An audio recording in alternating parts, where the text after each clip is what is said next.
is sponsored by ladbrokespoker.com.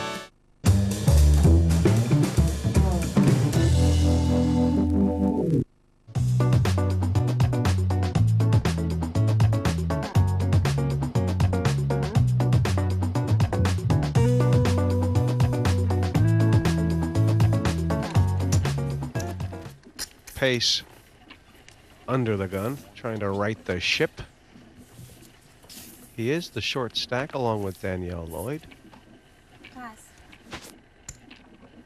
In fact, at this stage, Roy, there are 3 players with more than they started with and Pass. 3 with less than that total. Call. Pass. Just a call from Danielle. That's quite unusual. It's sneaky. Raise. Raise. Unfortunately, 8,000 total. she's in big trouble. Des should pass up his ace-3 immediately.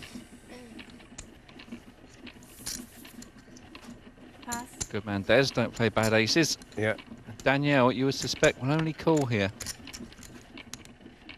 But it's the best hand Danielle's seen so far tonight, isn't it, Roy? Yeah, it's most unfortunate for her, unless she gets a queen high flop. Oh, no. Well, it's good and bad for Danielle. She's got no part of it. She should get off this cheaply. She was behind, and that's made her all the more behind. Check. Dawson getting very tricky here. Ace would be the disaster. You called it, Jesse. Check.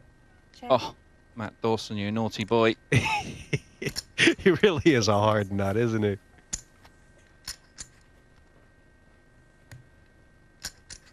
Danielle's led at this for 6.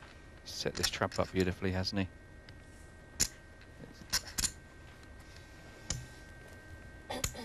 Call. Call. Oh, he's just leading her down the garden path, Roy.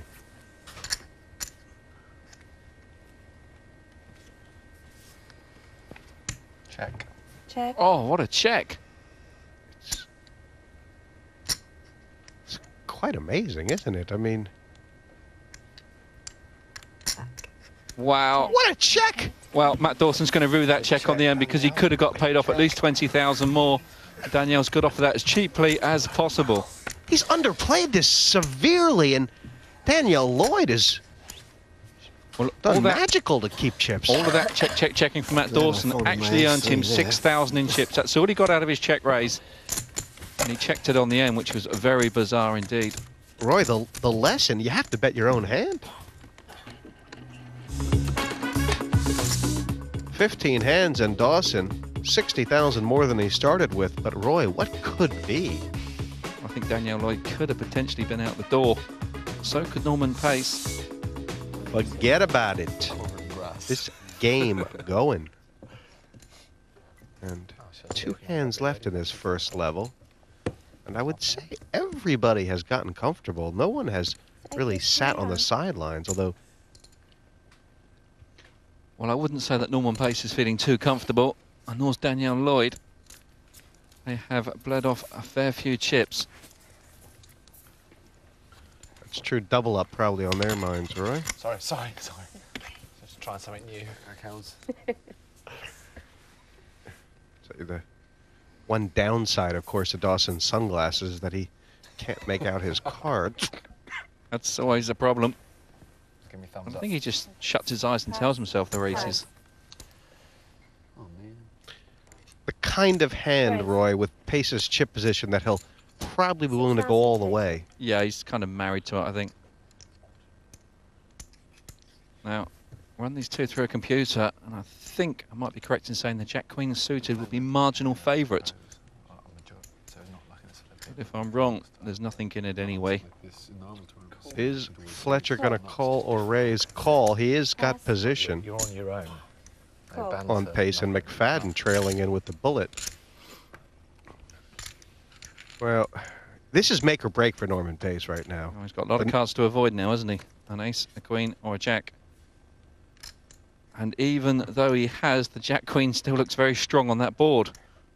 Yeah, but with that kind of flop, Pace is going to push, isn't he? You would imagine so. Check. All in. He's pushing all in because he's got to.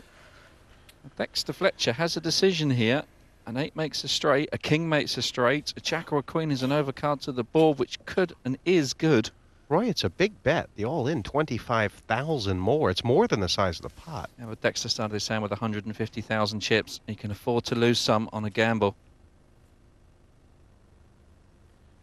It's nearly impossible, actually, for Fletcher to put this hand down no matter what Pace has.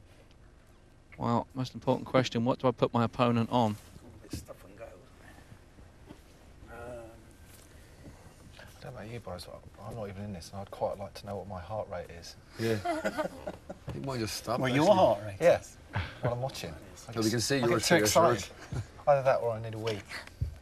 Mcfadden, the coolest of the crew, I don't think he plans to go further. Well, I quote Dexter Fletcher before the game. He said, myself and Norman, blood has already been spilt between us.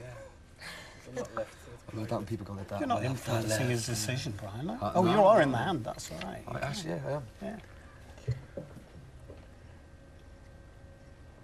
Well, I think the chips are going in. Got a decision to make. What would Fletcher's reasoning be for laying this down? He thinks he's losing. I'm going to pass. Pass. Oh, there you go.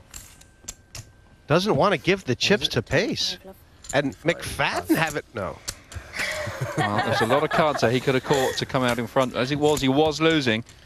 But there was equity in the pot. There was interest in the pot. Is there any chance you But could check out the what net my heart result rate was there? is Norman Pace gets some respite. Try and get him to tell you. I wasn't in the hand. Hello, my name's Dexter Fletcher.